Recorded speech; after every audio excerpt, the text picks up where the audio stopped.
Hi, Hayya da da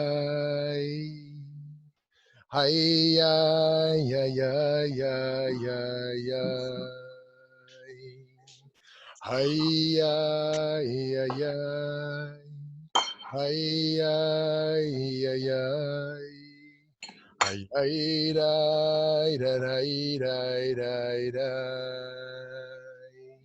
Hayya da da da da da da. Hayya da da da da da da. Ya da da da da da. Hayya da da da da da da. Hayya da da da da da da. Hayya da da da da da da. Hay da da da da da. Yanda yada. Hey, da da, hey, da da da da, hey, da da, hey, da da, hey, ya ya ya ya, hey, da da da da da da. Ya na na na na na ya ya ya ya ya ya ya ya ha ya ya ya ya ya ba da da da da da da hi da da da da ya ya da da da da da da hi da da da da da. Friends, that was the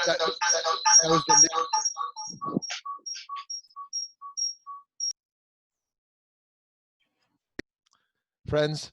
That was the nigun of Return Again, because we are approaching Elul, the month preceding the high holidays, and Return Again, return to who you are, return to what you are, born and reborn again. That we don't need to become new people is the message of Teshuvah. We need to return to our deeper good essence that's already there. So I give us all the bracha, and I hope you'll give it back to me, that we continue to chip away the layers that have been added onto us from social conformity and traumas and just life that distract us from our true essence. So if you're new to this program, we're in session 5 out of 39 on the melachot, right? The idea here is that God, so to speak, created the world with 39 melachot, right? And thus the tabernacle was built with 39 processes, and thus there are 39 dimensions of Shabbat, traditionally things that people would avoid doing on Shabbat, but we're approaching this more broadly and philosophically from a justice perspective, from an ethical perspective, around how we think about rejuvenating ourselves, a process of renewal to bring our best game into the world. So again, if you're new, I'm going to for about 15 minutes, and then we're going to open up the floor for conversations and thoughts and questions. So this is Dosh. Okay, Dosh, threshing. You might not know a lot of threshing if you don't have an agricultural background, but as part of the agricultural experience, the act of Dosh, or threshing, involves loosening grain kernels from their stalks. The process of removing the edible grain from the chaff is the next step in the process after reaping. So threshing is very labor intensive when it's done by hand. So some ancient farmers, and even some of the contemporary ones, would beat the grain using a flail on a threshing floor. Right. So see the fellow on the right smashing it, and the fellow on the left using an instrument, if he was fortunate to have one. Some would have their donkeys or their oxen walk in circles on the grain on a hard surface. In modern times, some farmers would put grain on the road so that vehicles could drive over them. Okay, so this malacha, the malacha of Dosh, is ultimately concerned with extracting edible food from inedible objects. So traditionally, the malacha gets extended in interesting ways, like milking cows, because you're removing something edible from something inedible. I mean, I guess maybe there are people who want to eat cow udders. Someone's going to tell me it's a delicacy of some village in China or something, which is not an anti-Chinese statement. It's wonderful if they want to eat cow udders. I mean, it's definitely not an anti-Chinese statement. And it also gets extended to a nursing mother expressing milk to be safe for later use. So traditionally, if you're in a a traditional Shabbat home, a woman, of course, can nurse her baby. A woman can even express milk to remove milk from her breast, but she can't pump. She can't express milk to be saved for after Shabbat. Okay, is one of the extensions there. Because again, the assumption is the human breast, the woman's breast, is inedible. Of course, there are carnivores out there, or dinosaurs, or other beasts that want to eat women and men. But in general, we think of women and women's breasts as inedible. But the milk that comes out is in fact edible. Actually, it's interesting. Breast milk is not dairy. In terms of meat and dairy, it's parov. It's not dairy. The halakha distinguishes between removing a banana or an orange from a peel, which are snug tight, and removing peas from an inedible pod, which are not snug and which are normally removed well before eating. So a derivative of Dosh is schita, squeezing, such as wringing out a wet towel or squeezing a lemon into a cup of tea. Okay? So that's the traditional dimension. So the act of threshing is important in context beyond the halachic dimension on Shabbat, of course. For example, a quandary emerged that pitting a halachic imperative relating to the need to support community leaders against another having to do with animal welfare. The laws of Truma, which require that portions of the harvest of Israelites and Levites be given to the priests, to the Kohanim, forbade an animal working on the threshing floor from eating the grain at its feet. Yet at the same time, muzzling an animal engaged in threshing is biblically prohibited. That's in one of the classical biblical animal welfare principles. You cannot muzzle your animal because that's suffering in not being able to eat while working. Presumably in recognition of this deep discomfort that an animal engaged in hard work would feel if it was muzzled with food just below its mouth. It would be a classical case of torture. The sages developed a creative solution around this problem, suggesting that the owners muzzle their animals with a feed bag containing grain similar to that being threshed, so the animals would not feel frustrated while at their labors. So that's the animal wouldn't eat that prohibited food, while at the same time, they wouldn't have a classical muzzle. They could have this feed bag. So too, when slaves were freed, the Bible instructs that they be supplied from the threshing floor. Here we're talking about slave reparations. The Bible, the Torah, is in favor of slave reparations. It says here over in Deuteronomy, Devarim, if a fellow Hebrew, a man or woman, is sold to you, he or she shall serve you 6 years, and in the 7th year, you shall set him or her free. Okay, here we're dealing with the Eved, Ivri, the Hebrew servant. When you set him or her free, basically, I would actually, I know this will be controversial, I would argue rather than there being debtor's prison, of which we mostly don't have today, aside from some rare cases, but any form of debtor prison throughout history, that one should work off their debts. One should work off debts rather than certain white-collar crimes being imprisoned. But I'll save that conversation for later. Back to Deuteronomy. When you set him or her free, do not let her or him go empty-handed. Furnish him or her out of the flock, from the threshing floor, and the vat with which God has blessed you. Bear in mind that you were slaves in the land of Egypt, and God, you redeemed you. Therefore, I enjoin this commandment upon you today. Okay? So it's interesting, this idea that when you free a slave, they don't leave empty-handed, that this biblical servant should be liberated with some supplies. And that should come directly from the threshing floor. I don't know why it needs to mention that, but maybe you'll have some ideas. Okay, continuing here, now we're in Deuteronomy 15. The previous one was Deuteronomy 25. But should he say to you, I do not want to leave you, for he loves your household and is happy with you. He doesn't want his freedom. You shall take an awl and put it through his ear into the door, and he shall become your slave in perpetuity. Do the same with your female slave. When you do set him free, do not feel aggrieved, for in the 6 years he has given you double the service of a hired slave.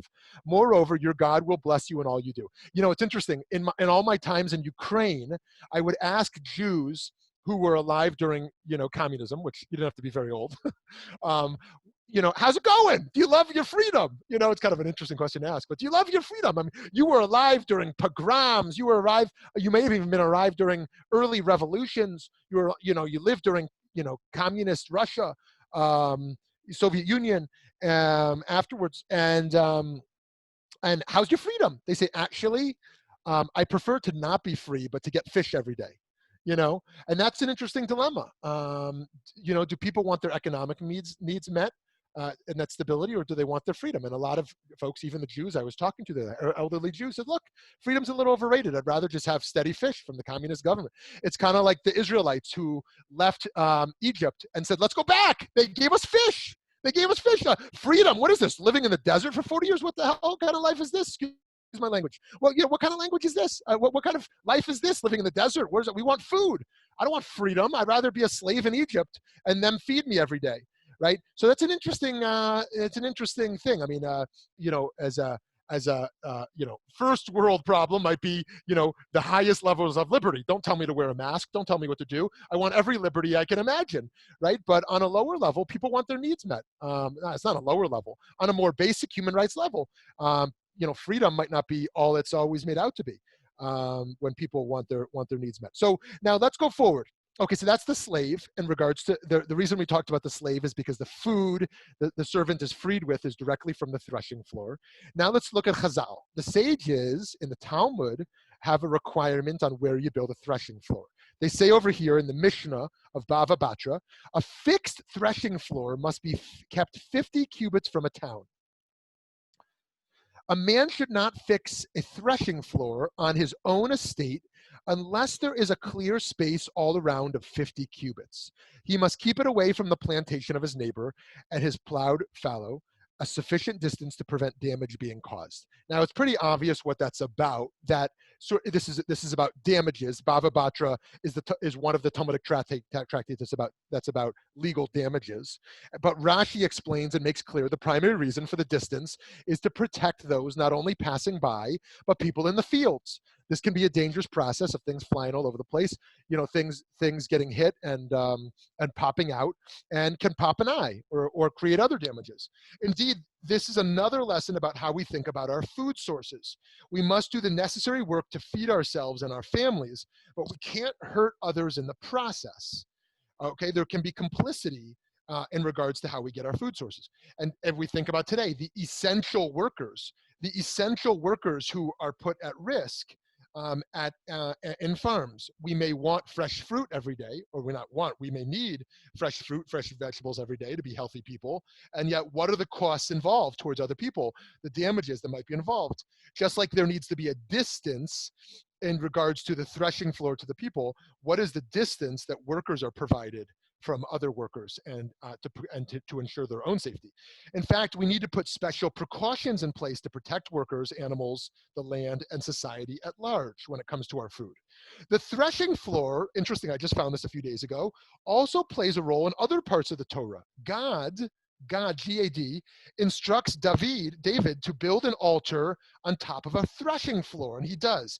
If you want to look at this case, it's in the second book of Shmuel, the second book of Shmuly, the book of Samuel, chapter 24, verses 18 to 25. From this passage over there, where he builds an altar on top of a threshing floor, we see that the threshing floor is a space that specifically can be made sacred. Now, it's interesting why he does this. And here I learned this from Rebbe Elisha over in northern Israel. He says a Middle Eastern outdoor threshing floor was typically on a hill with descent, but not overly strong breezes. Someone who just unmuted themselves has an echo. Okay, it's gone. A Middle Eastern outdoor threshing floor was typically on a hill with descent, but not overly strong breezes for winnowing after threshing. And that space, of course, is paved flat up on the hill. Thus, King David, built an altar on a threshing floor, means that rather than take over an existing hilltop altar to a pagan god, David found an appropriate spot in a grain fertile area in which to build an altar to engage divine worship, thanking God for providing the harvest bounty. Further, the fact that this was the threshing floor of the Jebusite, even as Aruna was reimbursed, means that no Israelite's land was confiscated, expropriated, or taken possession by the right of eminent domains. Rebbe Elisha suggests the reason why David makes a threshing floor into an altar has two reasons. One, so that he not take an existing altar to a pagan god and convert that into his altar. And secondly, to demonstrate that he did not need to confiscate someone else's land. There was not any land stealing here in regards to into his religious vision. Okay, now another place we see this is over by Ruth. Ruth orchestrated her key encounter with Boaz. If you look back at Sefer Ruth, the book of Ruth, her key encounter with Boaz takes place at the threshing floor. That story reminds us that choosing the right time, place, and manner to interact with another person helps us to relate to others with the dignity that their humanity requires. Historically, threshing floors were out of town, and the family normally slept on those floors during the season of threshing and winnowing. Boaz being alone on the threshing floor indicates, one, that he had wealth to have this threshing floor, two, that he was single, and three, that he might be secluded enough to consider marital relations, having sex with Ruth, and to start a family. So actually, the threshing floor is an important part of that story and the context of what's about to happen with Boaz and Ruth. Now, on a mystical Jewish level, on a Kabbalistic level, the connection between threshing is most obvious. As we pointed out a session or two ago, as the Kabbalah teaches, the hidden sparks of goodness are trapped within evil shells, klipot, and our mitzvot can shatter the outer shells, threshing those shells, so to speak, and liberate and elevate those hidden sparks on the inside. So in fact, the whole Kabbalistic enterprise of Tikkun Olam is about threshing. It is about threshing the klipot, the shells, smashing them open on a cosmic level to liberate those sparks inside. I've never heard anyone say that, but it seems so obvious when I looked at Dosh. Okay, now let's move to my favorite part, the moral level. On the moral level too, and this is, we've got just a few minutes left here, then we're gonna open it up. On a moral level also, we want to free the good and the noble from the sort of entrapment that a kernel of grain experiences within the imprisonment of chaff. But how do we do that when entrapment is all around us? In Michel Foucault's book, Madness and Civilization, I believe his first book actually, he explores the history of how reason and madness have normally been contrasted. Madness is seen as the dark side of reason, but he challenges this binary, suggesting that madness, such as that seemingly exhibited by a prophet or a seer, offers a new form of insight and truth.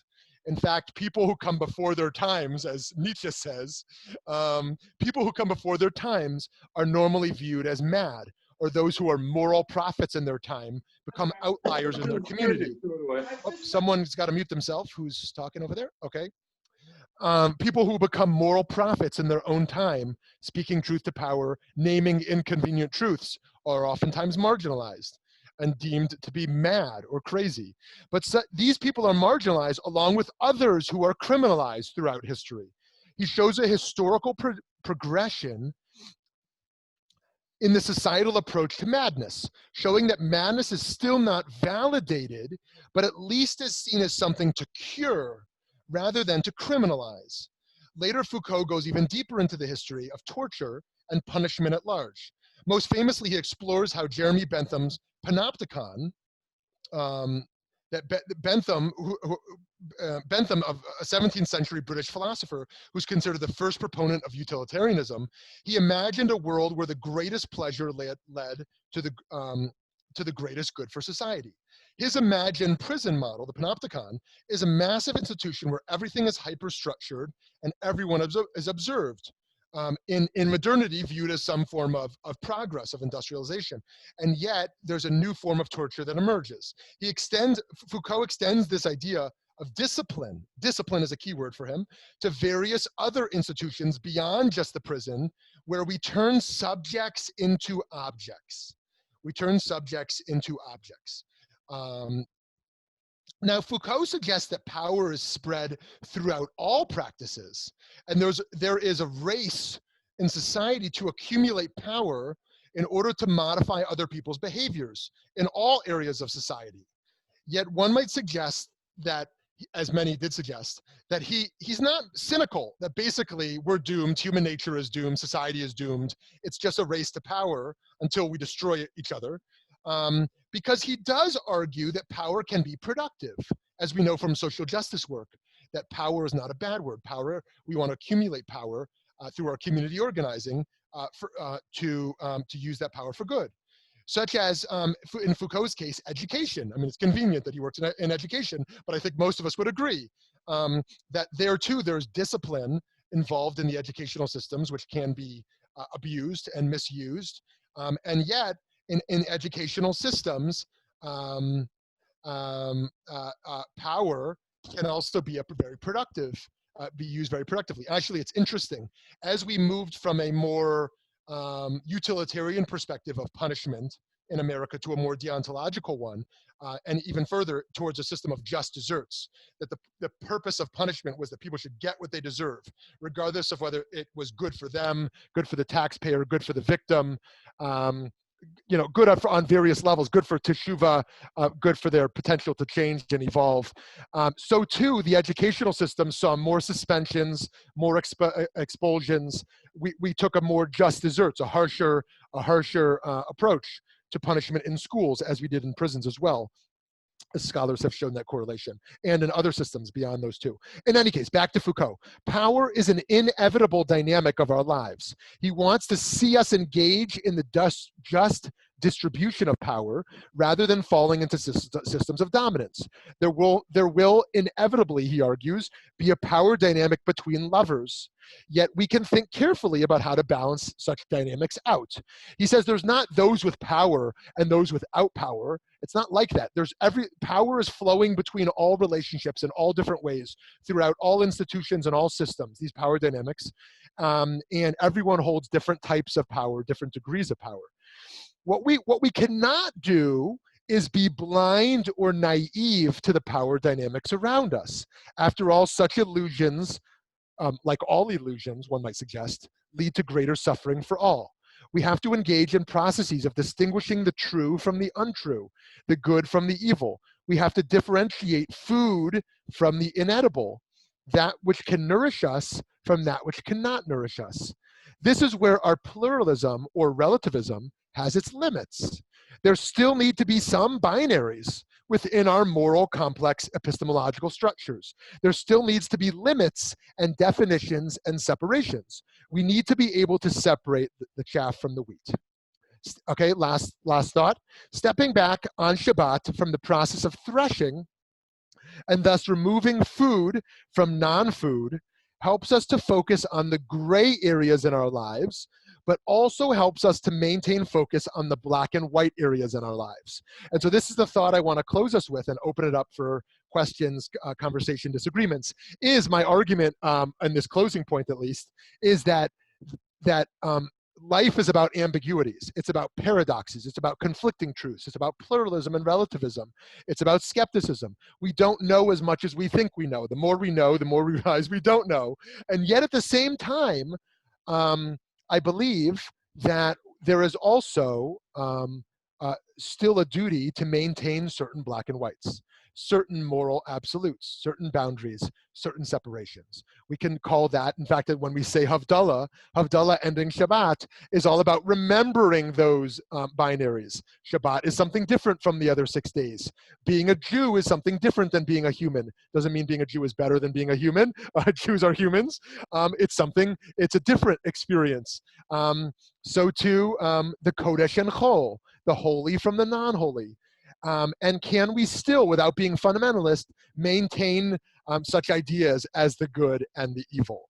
And so Dosh, threshing, is about learning to see some of those binaries, those good and evils, that which nourishes us, that which doesn't nourish us, some of the black and whites as they exist. And yet there are all these gray areas with power, as Foucault lays out, and yet nonetheless, our work, our mandate to foster liberation, freedom for people to actualize their potential. So friends, I'm going to pause there, and I'm going to read the chat on the side, and you feel free to unmute yourself if you want to speak now.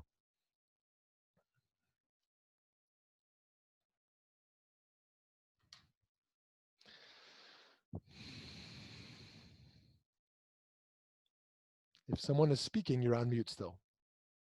Oh, are people able to unmute themselves?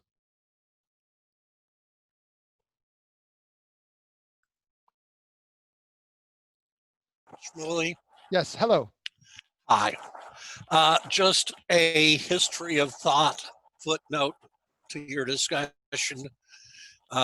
If you are correctly portraying Foucault's comments on Bentham, he doesn't know anything about Bentham. He's 2 centuries off, and the Bentham suggestion he was commenting on was actually intended to liberate people, as opposed to the previous workhouse arrangement. Oh, good. Very good. Craig, thank you for that. So I would encourage folks who are interested in that topic to look back, because that's exactly right. There's a few centuries between Bentham and Foucault is going in a different direction. And one could very easily, as I think Craig is here, suggest that Bentham actually, Bentham systems led to a great deal of progress during his models led to progress. Actually, my point was Bentham wasn't a 17th century philosopher. He was a very late 18th and 19th century philosopher. So if you call him a 17th century philosopher, and that's what Foucault did, he got it wrong. No, thank you, Craig. Then those dates, that date is my era. Is my error. But Foucault did definitely not make an error on Bentham's date. So that era is definitely my error. So thank you for that correction. So I'm going to correct Bentham's error. Thank you for that. Okay, someone else. Shmuly, it's Mona Fishbane. Shalom, shalom. Shalom, shalom. This is wonderful teaching. I really appreciate it. And I'm thinking about how we define emotions as good or bad, or experiences as positive or negative. One of my favorite books is by, I think her name is, I'll block out her name, but the book is called Healing Through the Dark Emotions, The Wisdom of Grief, Fear, and Despair. Miriam Greenspan is the author. And she talks about how experiences that feel traumatic or totally negative to us, like the loss of a child or serious illness, or about Job, right, can also teach us, not that we want these experiences, but there's something to learn from them, which I think is related to what you're teaching. I think the notion of b'chol levavcha, we talk about both parts of your heart, the Yetzer Tov and Yetzer Ra, that we need to find a way to integrate and bring together and learn from the negative. And I think Rumi has a beautiful poem called, I think it's The Guest or something like that, but it's about welcoming all the emotions, all the experiences that come to your door, that all of them have something to teach you. So I just wanted to throw that out. I love that. I love that. You know, and building off, by the way, if you didn't catch my interview with Dr. Fishbane just last week on her new exciting book on neuroscience and couples therapy and relationships, it's really, really wonderful. And I love this point you just made. And I would even suggest building off that. And, you know, in Pirkei Avot, famously, we say, Ezehu Chacham, who is a wise person, Halomin Mikol Adam, someone who can learn from every person. And I think we can even say there's multiple people, if you will, within the self. There, you know, our past selves, our future selves, you know, our different dimensions of self, and there, rather than shaming our negative emotions and feeling bad about feeling bad, we can learn from all dimensions of ourselves, b'chol levavcha, as you said so beautifully, and learn from negative emotions. And I think that's so powerful, and that would be a part of wisdom and of healing. So thank you for that. I love that.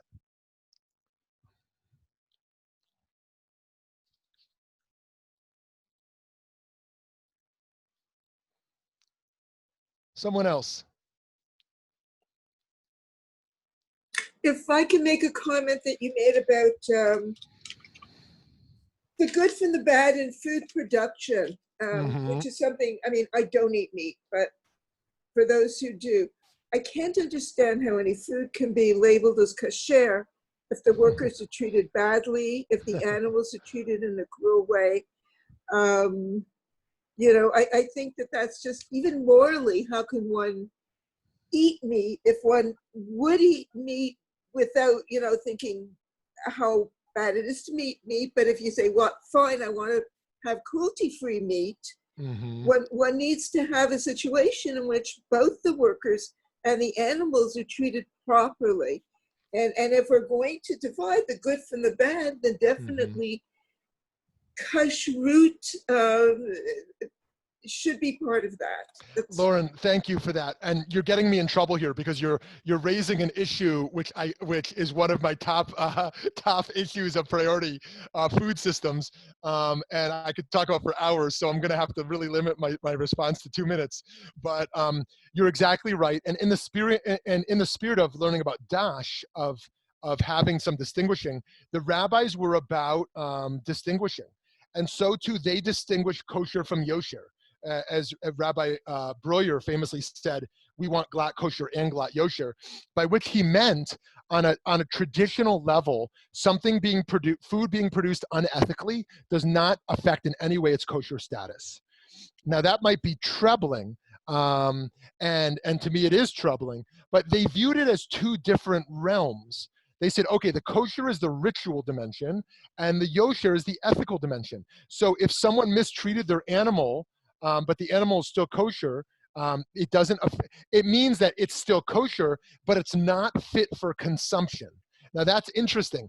In the great boycott of the 1960s, when the rabbis joined Cesar Chavez, I was just talking about this an hour ago, joined Cesar Chavez in the 1960s, and the rabbis said in America in the 60s, it is forbidden to buy grapes right now because of the oppression of farm workers. And the Boston Beit Din made an issue. They put out a tshuva. They put out a ruling saying you cannot buy grapes right now because of the mistreatment of these workers. They didn't say the grapes aren't kosher. Grapes are always kosher. They said it's not fitting for consumption. It's forbidden to buy it. And so you're right. If we mistreat the land, you think we'd say not kosher, mistreat the animal, mistreat the worker. But in fact, they had it as a separate realm.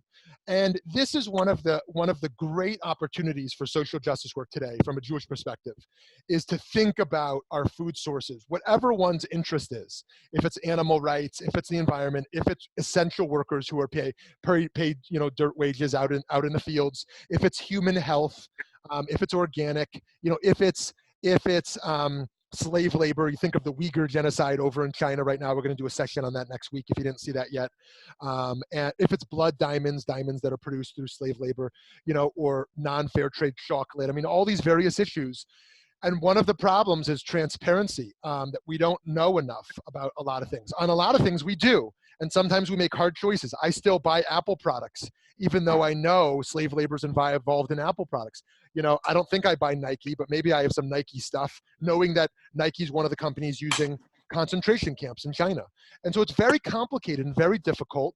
And we have some moral complicity. I'm doing a different session in 2 weeks on moral complicity in regards to economic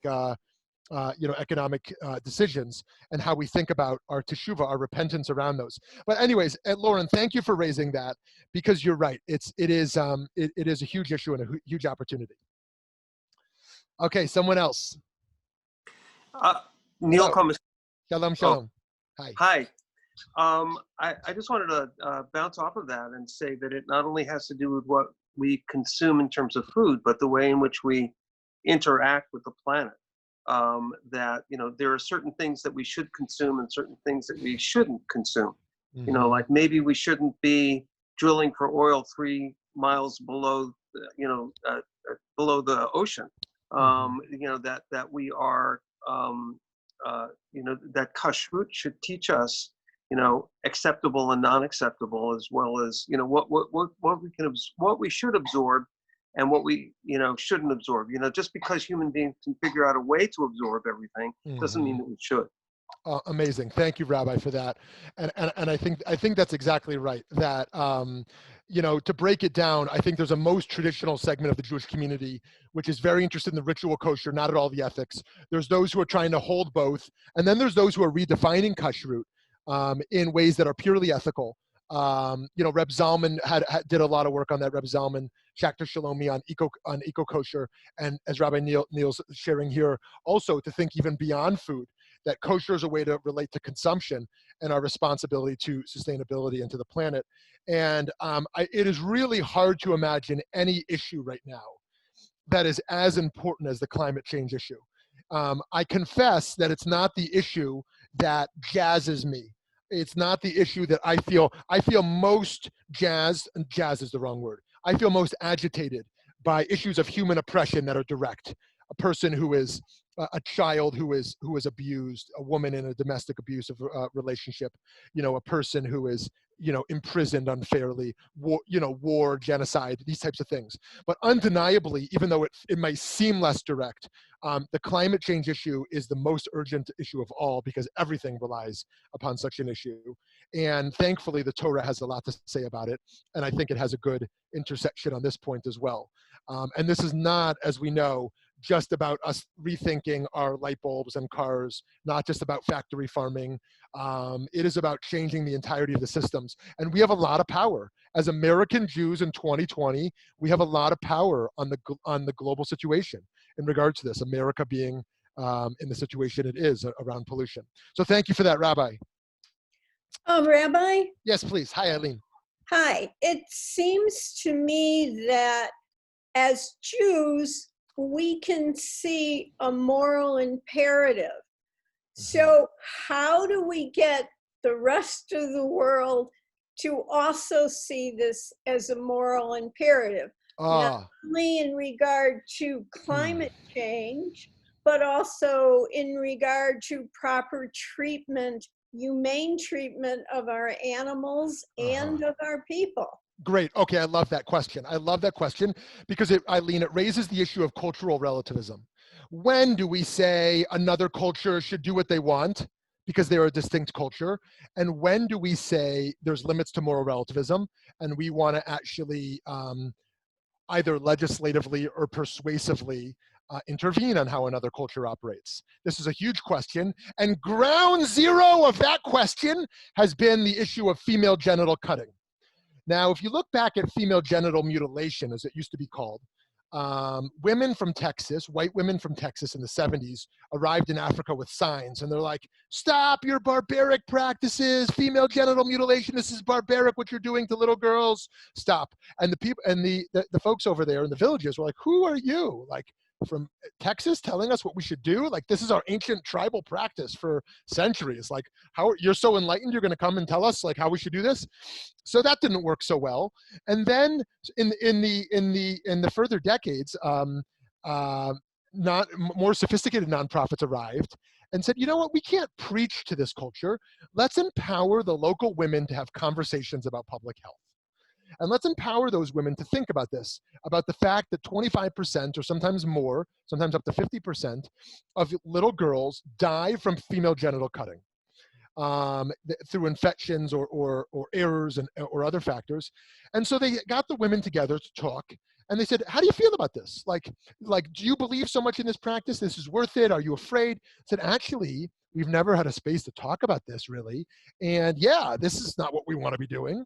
And village by village, there has been movements to wipe out female genital cutting on a grassroots level over the last decades on a phenomenal way, in a way that's not cultural imperialism, where some outside group is merely preaching what's right, but on the grassroots level, people are being powered to have conversations and create change. So too, like most issues, we want to challenge ourselves before challenging others. How am I myself operating with my consumer choices, with my environmental practices?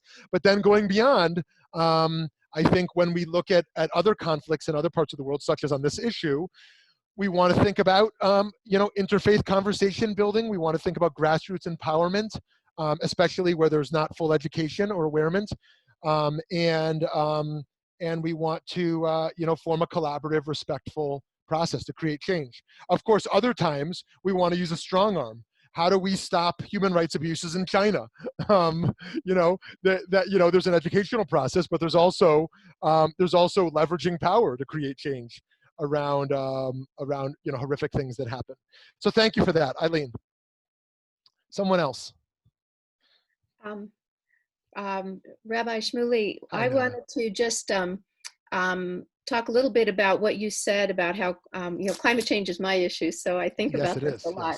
Yes. And one of the things that I feel like somehow this COVID experience has really brought forward in a way that feels, even though it's something I intellectually thought about a lot, it's much more in my heart now, which is that the poorest and the least empowered and the least healthy are going to be affected most profoundly by things that happen.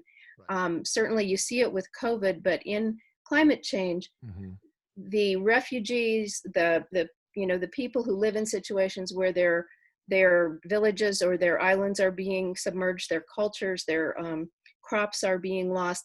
The wealthy are always going to be the first to get what they need at the expense of the poor. And so that makes climate change really the most profound social justice issue, not just environmental or I love my trees, although I do. And I think in this COVID time, the nature has been such a solace that hopefully lots more of us recognize that we need to be outdoors more than we are, but that the loss of crops and structures and infrastructure and the chaos that we are not very far away from. I think we felt very insulated from systems falling apart. But I think if we've seen anything in this COVID thing, systems are not very stable, and leadership can change at any point in time, and we can't count on stable leadership. And so the vulnerable of the poor is just so profoundly visible, I think, and climate change is going to always just make so many more poor people and not just poor in economics, but just people at risk for more. Thank you, Nona. That's so well said. And I think you're right. That's why we oftentimes talk more and more these days about climate justice or environmental justice in regards to how it's interconnected with poverty. And there will always be those who simply don't care from an altruistic level. They say, you know what, maybe I'm old enough that I won't be alive when things get really bad, or maybe I'm wealthy enough that I can buy my way out of this. But I think you're right that the pandemic, if anything, has shown us that that it's not mere altruism, it's also self-interest, that we are more interconnected than we could have ever imagined on a planet in terms of public health and in terms of economic stability and the like. And so it's not merely altruism for those who are poor, although that's certainly very present, but also realizing that we're all caught up in this together. So maybe we can, I don't know how we got fully on the environmental track. That was fascinating, but it'd be great to transition back to Dosh and some of the other themes that we raised, if someone else wants to share now. Hi, Rabbi, this is Eric. Hello. Thank you very much. You brought up a point early on about the concept about the slave who felt like didn't want to be a slave, or who wanted to still be a slave, felt more comfortable, and there was a rule about 6 years. It kind of spoke to a little bit of the theme of the transition of a mindset from one concept, from one transition to another. That took 6 years. That was a rule. You had the Hebrews in the desert. It took a whole generation to be for that transition.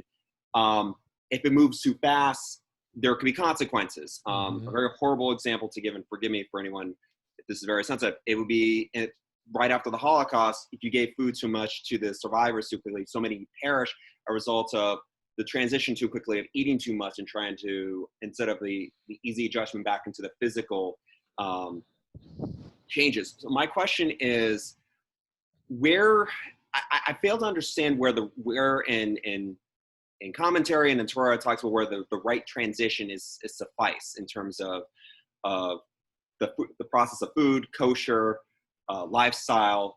It doesn't seem like there's a one size fits all kind of rule in terms of the transition.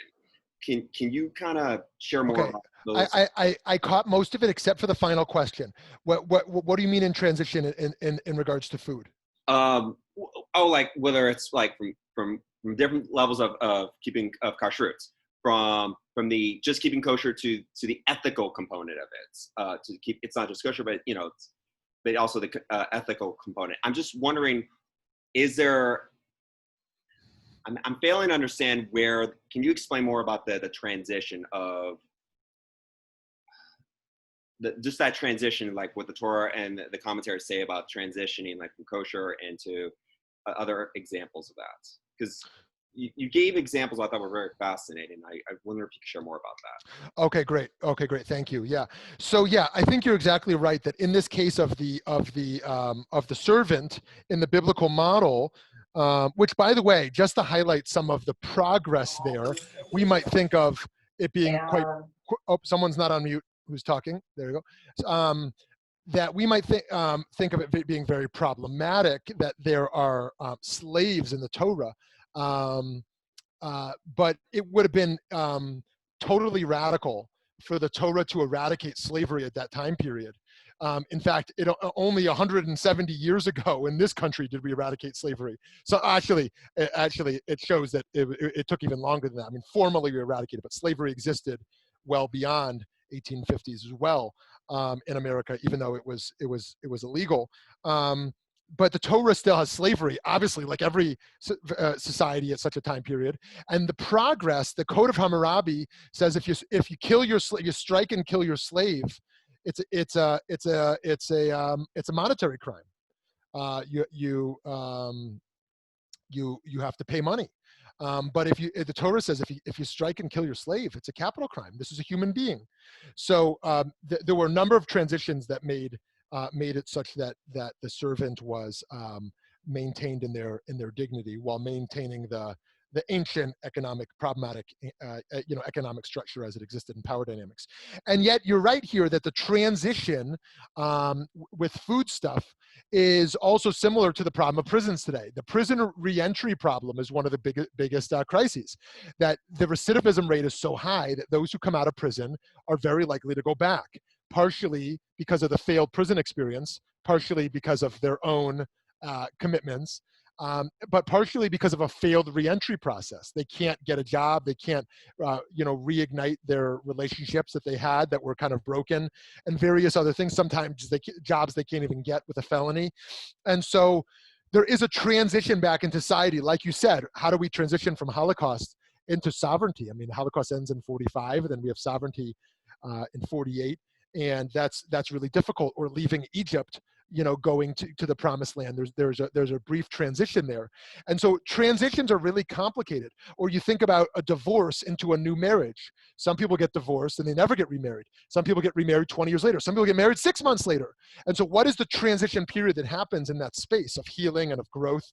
And this is true in all of our life when we transition from one job to a next.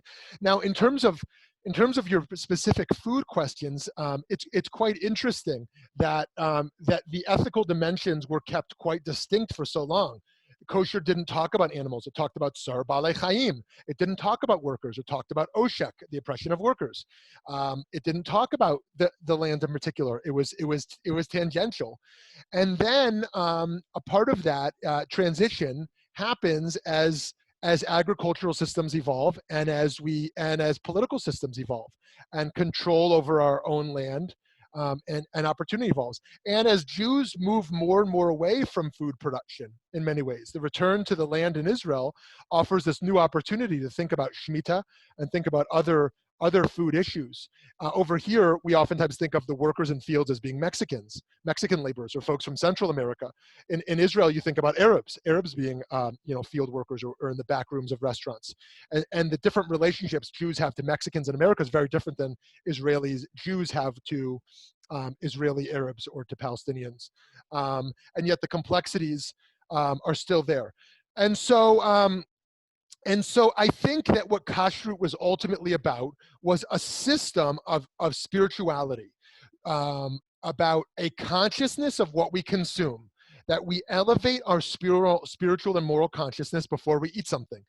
Going back to Viktor Frankl, as Mona, you said recently, and I think I shared recently also, that an animal operates by stimulus and response, but the human moment of freedom is that moment between stimulus and response where we make a choice. We make a choice that we don't just eat whatever tastes good or whatever is in the price range of what we want, but we make a choice on what to eat. And part of that choice is built into it, a spiritual and moral reflection around what is good for the world, what is good for me. And so I think kashrut was ultimately about that, and the Torah has its own vehicle to think about what's most spiritually illuminating, and the rabbis have their view, and it continues to progress. And I would say in 2020, we're in a new place to hold on to that traditional mechanism, and also to liberate it and allow it to progress to the next stage as well, as we think about our greater control. Yitz Greenberg, part of his theology is about the divine contraction from control and the human expansion of freedom. So in the beginning of the Torah, God's in control and humans are like babies, right? God's going to split the sea and take us out, and all we have to do is kind of walk, right? But then God's going to remove God's presence as you get to the Purim story and the Megillah. God's name isn't even mentioned as you know, in that complex and in some ways problematic story of the Megillah in regards to how freedom is exercised. But now all the more so in 2020, God's control is less seen, hester panim, it's more hidden, if you will, and human freedom is more amplified. And so today, kashrut requires more human responsibility. It's not just a parochial system of hechsher, is the right hechsher on there, but actually a more expansive question of consumption. And how, and here's the challenge I want to give to everyone, and then I'll move on for our last 7 minutes here, is that the challenge I want to pose is that every Jewish institution should have an ethical food policy to some degree.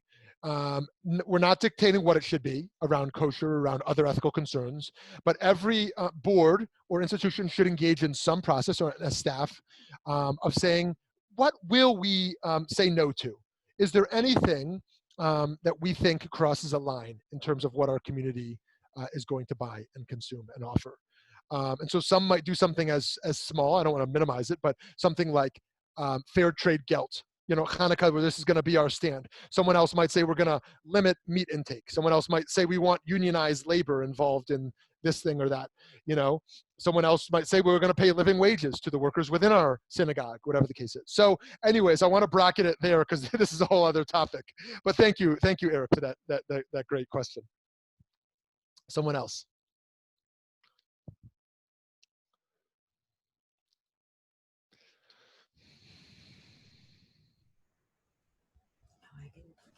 So I hate to bring it down from these wonderful, important topics to something a little silly, but my son, who watched your initial remarks, Shmuly, with me, had a question that he wanted me to ask, which is, he was struck by the idea that human milk is parav rather than dairy, and he was wondering, is that because there's something particular about the type of animals that humans drink non-human milk from, cows and goats, etc.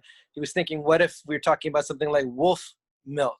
Would that be considered dairy or parav? What's the thinking behind it, is his question.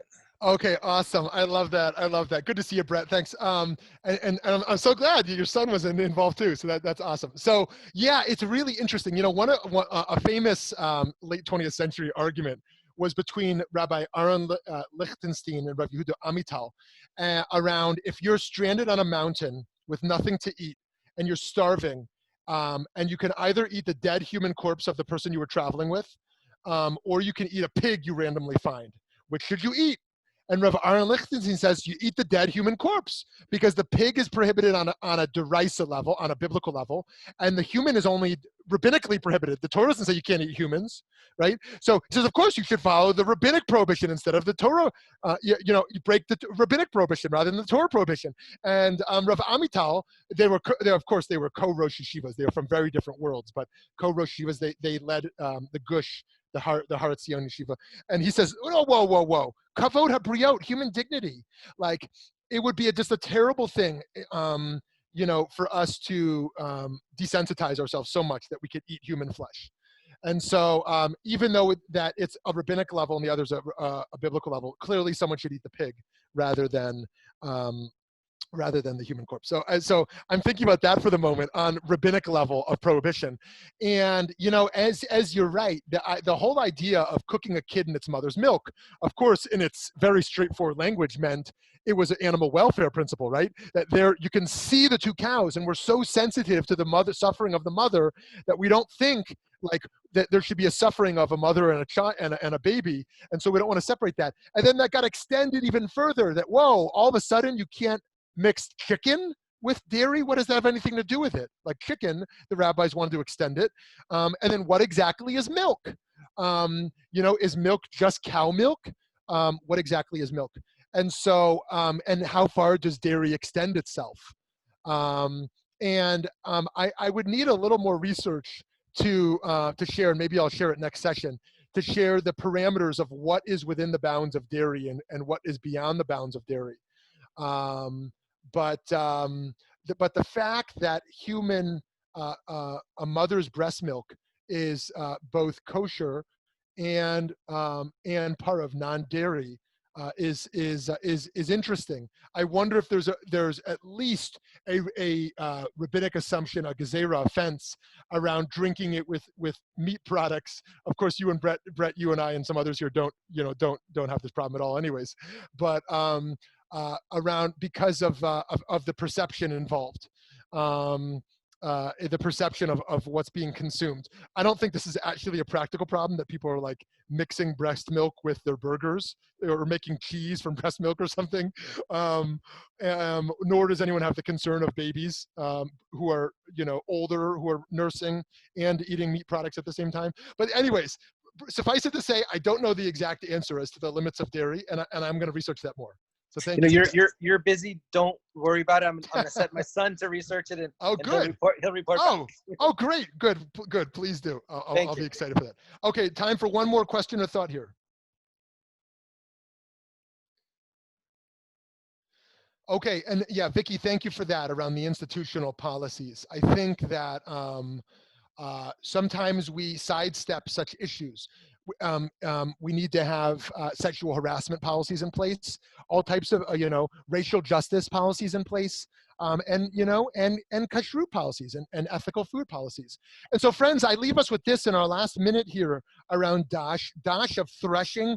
Some of you might be very familiar with threshing from your own agricultural work, and some of you may have been very unfamiliar what a threshing process actually looks like, and its complexities and evolutions throughout history. We looked at Kabbalistically this idea of threshing as a form of tikkun olam. We looked at a little bit at Foucault in regards to madness and reason, and in regards to power dynamics and how we think about freedom. And then we also looked about, even though the complexities and the gray areas of how power flows, that there still might be important separations, important binaries that are involved here.